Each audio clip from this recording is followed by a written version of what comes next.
ಸೂರ್ಯದೇವನಿಂದ ಜನಿಸುವ ಆ ಮಹಾವೀರನ ಕುರಿತು ಸೂರ್ಯದೇವ ಕುಂತಿಗೆ ಹೇಳಿದ ನಂತರ ಅಲ್ಲಿಂದ ಮರೆಯಾಗಿ ಹೋದ. ಒಂದಷ್ಟು ತಿಂಗಳುಗಳ ನಂತರ ಕುಂತಿ ಮಗುವನ್ನ ಹೆತ್ತಳು. ಆ ಮಗುವನ್ನ ಏನು ಮಾಡಬೇಕು ಅಂತ ಆಕೆಗೆ ಗೊತ್ತಾಗ್ತಿಲ್ಲ.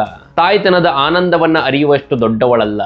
ಕಿಟಕಿಯಿಂದ ಹೊರಗೆ ನೋಡ್ತಾಳೆ, ನದಿ ಶಾಂತವಾಗಿ ಹರಿತಾ ಇದೆ. ಆದರೆ ಕುಂತಿಯ ಎದೆಯಲ್ಲಿ ದೊಡ್ಡ ದೊಡ್ಡ ಅಲೆಗಳೇ ಎದ್ದಿದೆ. ದೃಢ ಮನಸ್ಸನ್ನ ಮಾಡಿ ಮಗುವನ್ನ ಎತ್ಕೊಂಡು ಒಂದು ರೇಷ್ಮೆ ಬಟ್ಟೆಯಲ್ಲಿ ಸುತ್ತಿ ಮರದ ಪೆಟ್ಟಿಗೆಯಲ್ಲಿ ಇಟ್ಟು ಆ ಮಗುವನ್ನ ನದಿಯಲ್ಲಿ ತೇಲಿಬಿಟ್ಲು. ತಕ್ಷಣವೇ ಅರಮನೆಗೆ ಬಂದು ಕಿಟಕಿಯಲ್ಲಿ ನಿಂತು ನೋಡ್ತಾ ಇದ್ದಾಳೆ. ಆ ಮಗು ನದಿಯಲ್ಲಿ ತನ್ನಿಂದ ದೂರ ದೂರ ಹರಿದು ಹೋಗ್ತಾ ಇದೆ. ಆ ಮಗು ನದಿಯಲ್ಲಿ ತನ್ನಿಂದ ದೂರ ತೇಲಿ ಹೋಗ್ತಿರ್ತಕ್ಕಂಥದ್ದನ್ನ ಕಂಡಂತಹ ಕುಂತಿಗೆ ಅದ್ಯಾವುದು ವರ್ಣಿಸಲು ಅಸಾಧ್ಯವಾಗಿರತಕ್ಕಂಥ ಸೆಳೆತ. ಹೃದಯವೇ ಒಡೆದು ಹೋಗುವಂತಹ ತಳಮಳ, ಕಣ್ಣೀರು ಧಾರಾಕಾರವಾಗಿ ಸುರಿದಿತ್ತಂತೆ. ಸೂರ್ಯ ದೇವನೆದುರಿಗೆ ಕೈಯೆತ್ತಿ ಮುಗಿದು, ದೇವ, ಈ ನಮ್ಮ ಮಗುವಿಗೆ ನಾನು ಅನ್ಯಾಯವನ್ನ ಮಾಡಿಬಿಟ್ಟೆ, ದಯವಿಟ್ಟು ಈ ನಮ್ಮ ಮಗುವನ್ನ ರಕ್ಷಿಸು, ಅದಕ್ಕೇನೂ ತೊಂದರೆ ಆಗದಂತೆ ನೋಡಿಕೋ ಅಂತ ಎದೆ ಬಿರಿವಂತೆ ಚೀರ್ಕೊಂಡಿದ್ಲಂತೆ ಕುಂತಿ. ತನ್ನಿಂದ ದೂರವಾಗ್ತಿರ್ತಕ್ಕಂಥ ಮಗುವನ್ನ ಕುರಿತು, ಓ ನನ್ನ ಮುದ್ದು ಕಂದ, ನಿನಗೆ ಏನೂ ಆಗುವುದಿಲ್ಲ, ನೀನು ರುಜುಪಥದಲ್ಲಿ ಸಾಗುವೆ, ನಿನ್ನನ್ನು ಅಪೋದವಿಯರೇ ಕಾಪಾಡ್ತಾರೆ, ನಿನ್ನ ರಕ್ಷಣೆಗಾಗಿ ದೇವತೆಗಳೇ ಟೊಂಕ ಕಟ್ಟಿ ನಿಂತಿದ್ದಾರೆ, ಮುಂದೆ ಭವಿಷ್ಯದಲ್ಲಿ ನಾನು ನಿನ್ನನ್ನು ನೋಡಬಹುದು, ನಿನ್ನ ಸಹಜ ಕವಚ ಕುಂಡಲಗಳಿಂದ ನಾನು ನಿನ್ನನ್ನು ಗುರುತಿಸುವೆ ಅಂತ ಹೇಳ್ತಾಳಂತೆ ಕುಂತಿ. ಕುಣಿದು ಕುಪ್ಪಳಿಸುವ ವಯಸ್ಸಿನ ಹುಡುಗಿ ಈಗ ಮಗುವಿಲ್ಲದ ತಾಯಿ. ಕನಸಲ್ಲಾಗಲಿ ಎಚ್ಚರವಿದ್ದಾಗ ಆಗಲಿ ಆಕೆಗೆ ಕಾಣಿಸ್ತಾ ಇದ್ದಿದ್ದು ಒಂದೇ, ರೇಷ್ಮೆ ಬಟ್ಟೆ, ಮರದ ಪೆಟ್ಟಿಗೆ, ಎಳೆಯ ಬಿಸಿಲಿಗೆ ಹೊಳೆಯುತ್ತಿದ್ದ ಕವಚ ಕುಂಡಲಗಳನ್ನು ಹೊಂದಿರತಕ್ಕಂಥ ಆ ಮುದ್ದು ಮಗು.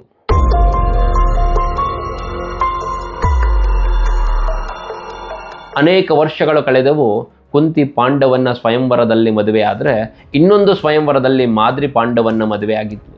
ಆ ಇಬ್ಬರು ಯುವರಾಣಿಯರನ್ನ ಅವರ ಯೋಗ್ಯತೆಗೆ ಅನುಸಾರವಾಗಿ ಭೀಷ್ಮ ಮನೆ ತುಂಬಿಕೊಂಡಿದ್ದ. ಕುರು ವಂಶಕ್ಕೆ ಅದು ಸುವರ್ಣಯುಗ.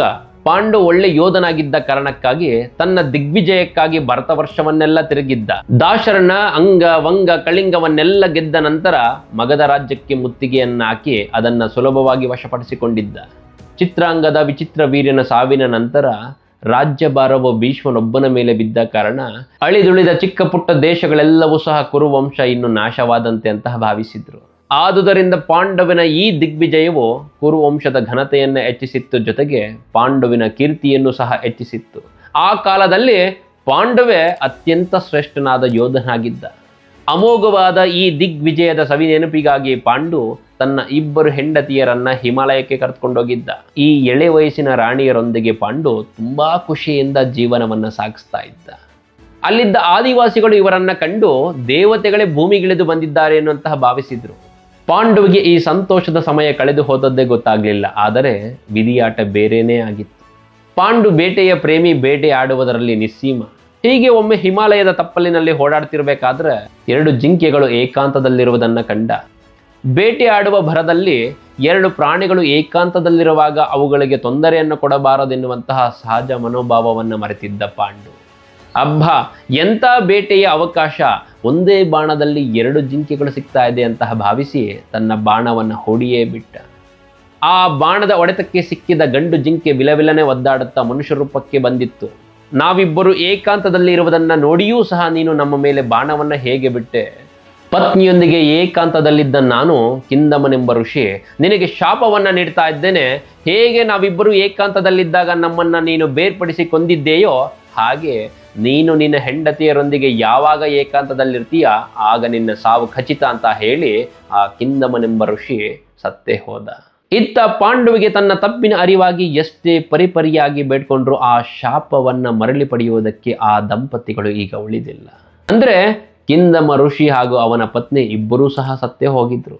ತುಂಬಾ ಬೇಸರದಿಂದ ತನ್ನ ಅವಿವೇಕವನ್ನ ಶಪಿಸುತ್ತಾ ಆಶ್ರಮದ ಕಡೆಗೆ ಹೊರಟಿದ್ದ ಪಾಂಡು. ಇದುವರೆಗೂ ಪಾಂಡುವಿಗೆ ಪಾಂಡುವೇ ಸಾಟಿಯಾಗಿದ್ದ. ಕುರು ಸಾಮ್ರಾಜ್ಯಕ್ಕೆಲ್ಲ ಅನಭಿಷಕ್ತ ಮಹಾರಾಜನಂತಿದ್ದ ಅವನ ವೈಭೋಗದ ದಿನಗಳಲ್ಲೇ ಬರಸಿಡಿಲು ಬಡಿದಂತಾಗಿತ್ತು. ಕಿಂದಮ ಋಷಿಯ ಶಾಪದ ನಂತರ ಪಾಂಡು ಎಲ್ಲದರಲ್ಲಿಯೂ ಆಸಕ್ತಿಯನ್ನು ಕಳೆದುಕೊಂಡಿದ್ದ. ಇನ್ನು ಮುಂದೆ ನಾನು ಈ ಹಿಮಾಲಯದ ಕಾಡಿನಲ್ಲೇ ಉಳಿದುಕೊಳ್ತೇನೆ, ನನಗೆ ಯಾವ ರಾಜ್ಯ, ವೈಭೋಗ, ಕೀರ್ತಿ ಏನೂ ಬೇಡ, ನಾನೊಬ್ಬ ಋಷಿಮುನಿಯಂತೆ ಇಲ್ಲೇ ಆಶ್ರಮದಲ್ಲಿ ಉಳಿದುಕೊಂಡ್ಬಿಡ್ತೇನೆ ಅಂತ ನಿರ್ಧಾರ ಮಾಡಿಬಿಟ್ಟಿದ್ದ ಪಾಂಡು. ಇನ್ನು ಮುಂದೆ ತನ್ನನ್ನು ತಾನೇ ಜಯಿಸಿಕೊಳ್ಳುವುದು ನಿಜವಾದ ದಿಗ್ವಿಜಯ ಅಂತ ನಿರ್ಧರಿಸಿ ಬಿಟ್ಟಿದ್ದ. ಇನ್ನು ಮುಂದೆ ಯಾವ ಗೊಂದಲಗಳು ನನ್ನನ್ನು ವಿಚಲಿತಗೊಳಿಸಲಾರವೋ, ನಾನು ಏನನ್ನೂ ಪ್ರೀತಿಸಲಾರೆ, ಇನ್ನು ಮುಂದೆ ಏನನ್ನೂ ದ್ವೇಷಿಸಲಾರೆ ಅಂತ ನಿರ್ಧರಿಸಿ ಬಿಟ್ಟಿದ್ದ ಪಾಂಡು. ಹತ್ತಿರದಲ್ಲಿದ್ದ ತನ್ನ ಪರಿವಾರವನ್ನೆಲ್ಲ ಕರೆದ ಪಾಂಡು, ನೀವು ಸುರಕ್ಷಿತವಾಗಿ ಹಸ್ತಿನಪುರಕ್ಕೆ ಹೋಗಿಬಿಡಿ. ಅಜ್ಜಿಯಾದ ಸತ್ಯವತಿಗೆ, ದೊಡ್ಡಪ್ಪನಾದ ಭೀಷ್ಮನಿಗೆ, ತಾಯಿಯಾದ ಅಂಬಾಲಿಕೆಗೆ ನನ್ನ ನಮನಗಳನ್ನು ಸಲ್ಲಿಸಿ ಅಂತ ಹೇಳಿ ಕಳಿಸಿದ್ದ. ತಾನು ಕೈಗೊಂಡಿರುವ ತೀರ್ಮಾನವನ್ನ, ತನ್ನ ಭವಿಷ್ಯದ ಜೀವನ ಕ್ರಮವನ್ನ ವಿವರಿಸಿ ಇನ್ನು ಮುಂದೆ ನಾನು ಹಸ್ತಿನಪುರಕ್ಕೆ ಬರುವುದಿಲ್ಲ ಅಂತ ಹೇಳಿಬಿಟ್ಟಿದ್ದ.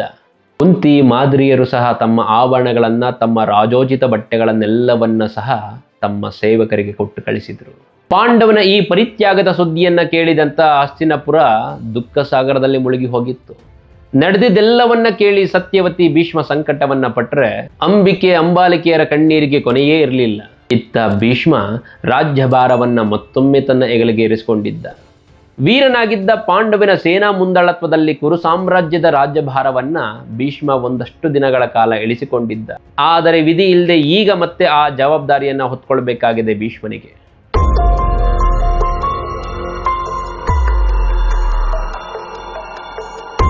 ಇತ್ತ ಪಾಂಡವು ಕಾಡಿನಲ್ಲಿ ಅನೇಕ ವರ್ಷಗಳನ್ನ ಕಳೆದಿದ್ದ. ದುಃಖವನ್ನುಂಟು ಮಾಡುವ ಎಲ್ಲವನ್ನ ತ್ಯಾಗ ಮಾಡಿದ್ದ. ಆ ಕಾರಣಕ್ಕಾಗಿ ಅವನಿಗೆ ಅದೇ ಸಂತೋಷವಾಗಿತ್ತು. ಆದರೆ ಕಾಲಕ್ರಮೇಣ ಮಕ್ಕಳಿಲ್ಲ ಎನ್ನುವಂತಹ ಕೊರಗು ಅವನ ಹೃದಯವನ್ನ ಕೊರೆಯಲಾರಂಭಿಸಿತ್ತು. ಬರಬರುತ್ತಾ ಈ ಕೊರಗು ಹೆಚ್ಚಾಗತೊಡಗಿತ್ತು. ಒಂದು ದಿನ ಇದನ್ನ ಕುಂತಿಗೆ ಹೇಳಿದ್ದ.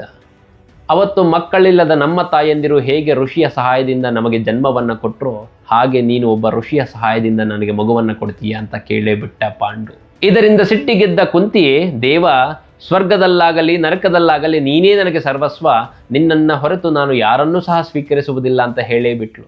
ಸ್ವಲ್ಪ ದಿನಗಳು ಹೀಗೇ ಕಳೆದವು. ಆದರೆ ಪಾಂಡವನ ಈ ಮಗುವಿಲ್ಲದ ಕೊರಗು ಇನ್ನೂ ಹೆಚ್ಚಾಗತೊಡಗಿತ್ತು. ಇದನ್ನು ತಿಳಿದಂತಹ ಕುಂತಿ ತುಂಬಾ ದುಃಖದಿಂದ ತನ್ನ ಪತಿಯ ದುಃಖವನ್ನು ಹೇಗಾದರೂ ಮಾಡಿ ಹೋಗಲಾಡಿಸಬೇಕು ಅಂತ ನಿರ್ಧರಿಸಿ ಪಾಂಡವಿನ ಬಳಿ ಬಂದು, ದೇವ, ನೀನು ಹೇಳಿದಂತೆ ನಡ್ಕೊಳ್ಳೋದಕ್ಕೆ ನನಗೆ ಕಷ್ಟವಾಗುತ್ತೆ, ಆದರೆ ಹಿಂದೊಮ್ಮೆ ದೂರ್ವಾಸ ಮುನಿಗಳು ನನಗೆ ವರವನ್ನ ಕೊಟ್ಟಿದ್ರು, ಆ ವರದಿಂದ ನಾನು ನಿನಗೆ ಮಗುವನ್ನ ಕೊಡ್ತೇನೆ ಅಂತ ಹೇಳಿದ್ಲು. ಈ ಮಾತನ್ನ ಕೇಳಿದ ಪಾಂಡವನ ಸಂತೋಷಕ್ಕೆ ಮಿತಿಯೇ ಇರಲಿಲ್ವಂತೆ. ಅವರಿಬ್ಬರು ತುಂಬಾ ಯೋಚಿಸಿ ಒಂದು ನಿರ್ಧಾರಕ್ಕೆ ಬಂದಿದ್ರು. ಧರ್ಮದ ನೆರವಿನಿಂದ ಋಜುತ್ವ ಬುದ್ಧಿಯುಳ್ಳ, ಧರ್ಮಕ್ಕೆ ಧರ್ಮವೇ ಸಾಟಿಯಾಗಬಲ್ಲಂತಹ ಒಬ್ಬ ಮಗುವನ್ನ ಪಡಿಬೇಕು ಅಂತ. ಹಾಗಾದ್ರೆ ಆ ಮಗು ಯಾರು? ಆ ಮಗುವೇ ಪಾಂಡವರಲ್ಲಿ ಹಿರಿಯವನ. ಹಾಗಾದ್ರೆ ಉಳಿದ 4 ಪಾಂಡವರು ಯಾವ ದೇವತೆಗಳ ವರಗಳಿಂದ ಹುಡ್ತಾರೆ?